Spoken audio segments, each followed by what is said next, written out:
Jika kita berbicara mengenai sekolah, maka yang ada di dalam benak kita adalah seragam, ruang kelas, guru, PR, rapot, nilai, dan lain-lain sebagainya.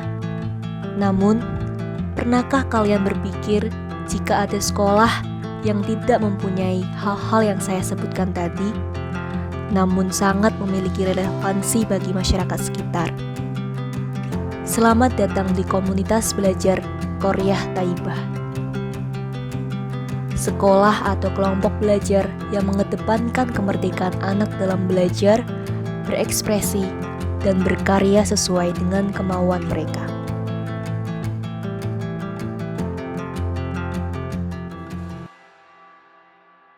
Saya Bahrudin, saya inisiator komunitas belajar Qoryah Thaibah yang berdiri sudah sejak tahun 2003.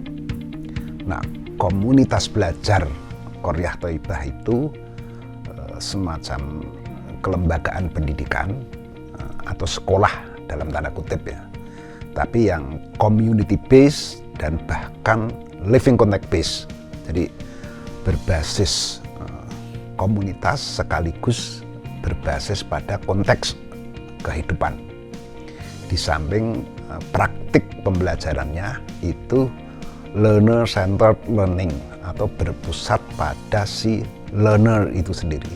Jadi berpusat pada si peserta didik. Nah, ini sebenarnya dasar dari yang namanya merdeka belajar itu.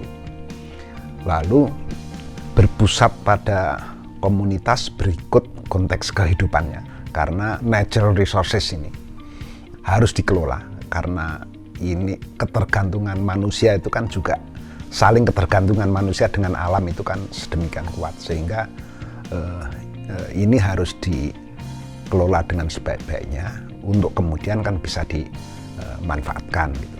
Dari situ nalar pelestarian lingkungan itu menjadi penting dan sekaligus juga menjadi learning resources, menjadi sumber pembelajaran. Sebenarnya begitu ada kesadaran, itu pasti sudah ada dampak secara langsung. Begitu ada kesadaran, ya misalnya contoh konkret saja di depan sini itu ada yang namanya sumur resapan. Ada sumur resapan itu sudah dampak secara langsung. Nah, ketika kita hitung-hitung ternyata sumur resapan yang sederhana ini bisa menampung per tahunnya itu sekitar 9 juta liter air hujan misalnya begitu. Itu kan menarik ini. Jadi karena tadi learner centered berpusatnya ke anak, jadi inisiatif-inisiatif anak itu diakomodasi oleh lembaga pendidikan dalam hal ini Qoryah Thaibah. Sehingga ketika ada anak-anak yang bikin forum bolang, bocah petualang gitu, ya udah ini inisiatif yang bagus. Meskipun orang melihat sekilas ya, ini kok tidak sekolah malah jalan-jalan, malah menelusuri sungai, malah jalan-jalan gitu. Ya pendidikan itu seluas kayak gitu loh, tidak harus duduk di kursi, di bangku, ada guru yang menjelaskan, terus dia mencatat dan seterusnya, mendengarkan dan mencatat gitu. Tapi bagaimana dia melakukan eksplorasi itu juga ini. Jadi hal-hal yang seperti itu yang mestinya justru disemangati agar anak-anak tumbuh kembang nalar kritisnya. Jadi melihat praktek-praktek ketidakadilan lingkungan yang dilakukan oleh manusia ini yang mesti dikritisi oleh anak itu. Perkenalkan, saya Muhammad Haniful Iza. Saya di sini sebagai pendamping sekaligus sebagai admin KBKT urusan Dapodik dan kedinasan. Di sini saya juga dulu alumni sini, aku masuk tahun 2006, lulus tahun 2009, 2010 lulus dari sini. Dan sekarang menjadi pendamping sini. Istilahnya pendamping, jadi bukan guru di sini, istilahnya pendamping, mendampingi anak-anak untuk belajar. Kalau aku bisa bilang kita lebih alami daripada sekolah-sekolah alam yang ada, karena kita nggak meng-create di lingkungan ini. Ya udah kita apa adanya, karena alam kan seperti ini, bukan sekolah alam terus kita harus ke kebun, ke hutan. Enggak, alam kita itu seperti ini, sekarang sudah seperti ini, bahkan ada teknologi di situ, itu termasuk bagian dari alam.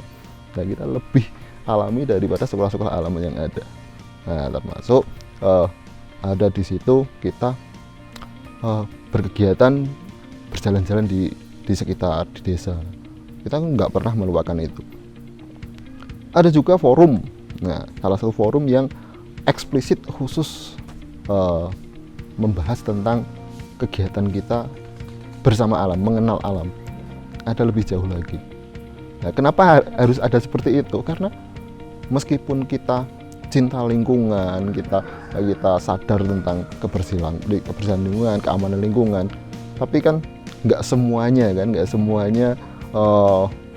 tertarik fokus dengan itu, karena untuk tertarik dalam hal itu banyak hal yang bisa dipelajari dari situ. Tapi kalau di sini ada juga yang suka komputer, suka nulis gitu kan, mereka ya bukannya nggak suka jalan-jalan ke alam, tapi dia lebih senengnya di depan komputer, di depan buku kayak gitu.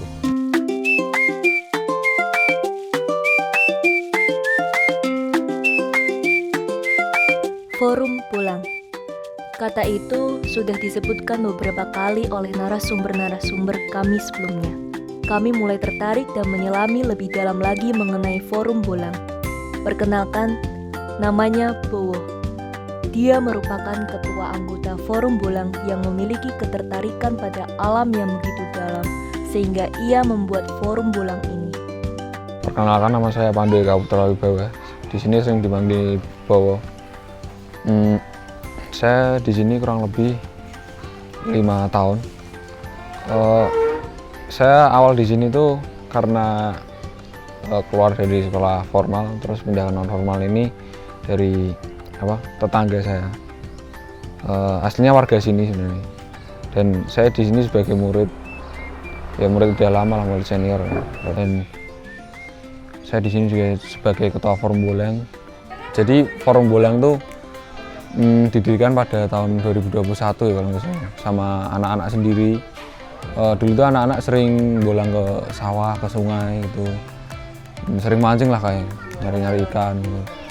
Sama kayak cari-cari buah gitu, kalau ada buah ya kita ambil ya.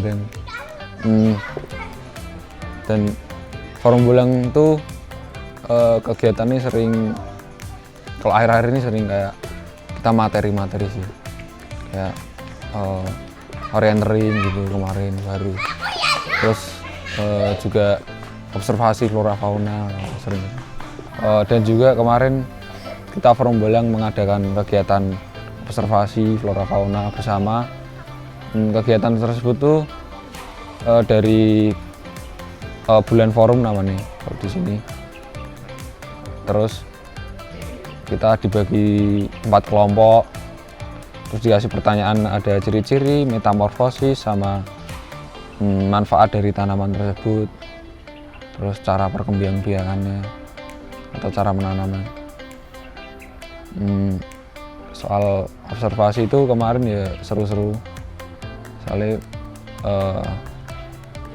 dari teman-teman sendiri memiliki konsep yang unik-unik, cukup unik sih. Ada yang dapat tanaman hias juga ada, kayak putri malu tadi, tanaman rampet yang sebenarnya sepele tapi bermanfaat. Terus ada juga yang tanaman sering kita konsumsi kayak pepaya, singkong gitu, sama ya kayak gitulah. Terus ada yang dapat fauna kayak serangga-serangga, kayak undur-undur tadi, capung, laba-laba, belalang. Ya walaupun kayak serangga-serangga kecil tuh ternyata bermanfaat untuk kayak membasmi hama juga sih, kayak laba-laba tadi. Oh, fungsi laba-laba itu ini loh sebagai tanaman, kayak dia makan hama-hama serangga kecil gitu. Terus ternyata ya nggak sepele juga sih kalau meneliti observasi itu. Kita butuh waktu yang cukup lama juga, terus nyari-nyari kayak ciri-ciri ini gitu, banyak pokoknya.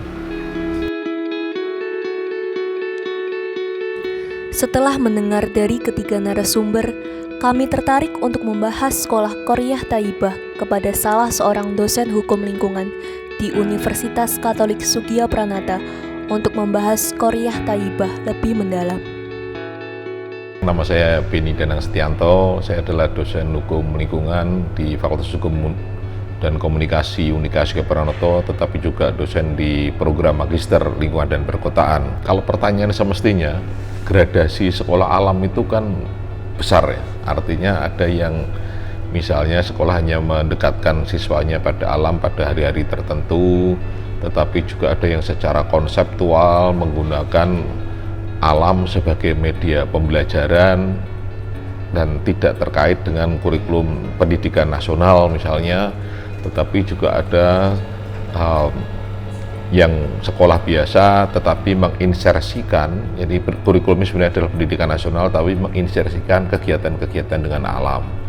Nah, QT ini juga menurut saya menarik karena dia mencoba memadukan kurikulum nasional dengan kondisi alam sekitar.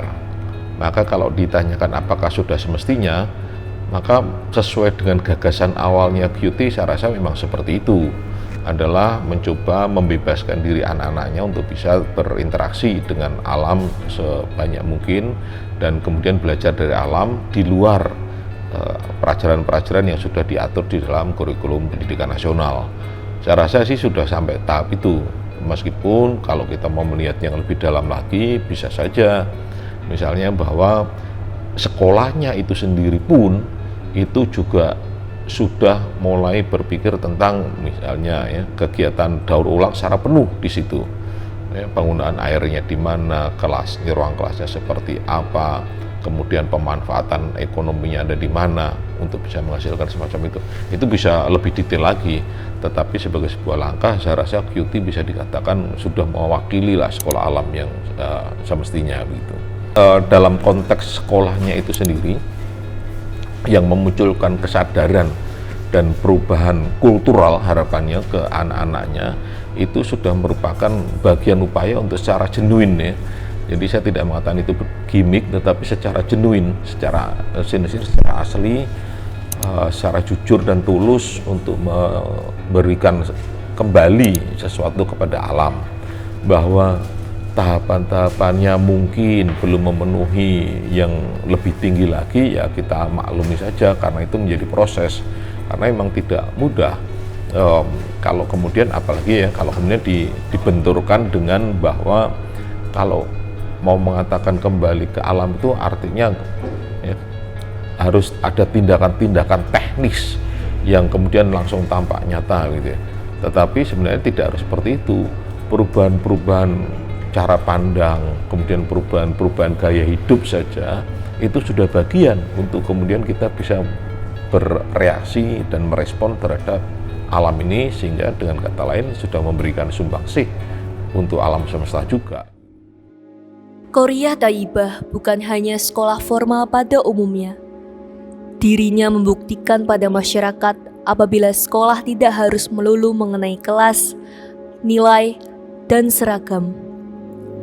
Cita-cita Qaryah Thayyibah belum usai. Masih ada banyak hal yang mau ia kejar. Karena pada dasarnya, Qaryah Thayyibah merupakan kelompok belajar yang dinamis, bukan statis. Mungkin sekolah ini bukanlah sekolah yang dapat memberi makna secara luas ke alam. Namun, Qaryah Thayyibah berharap agar langkah kecilnya ini bisa ditiru oleh sekolah-sekolah lain sehingga dapat lebih membuat pendidikan dan alam berjalan bersamaan. Karena jika bukan anak-anak generasi muda yang akan merawat bumi Nusantara ini, maka siapa lagi?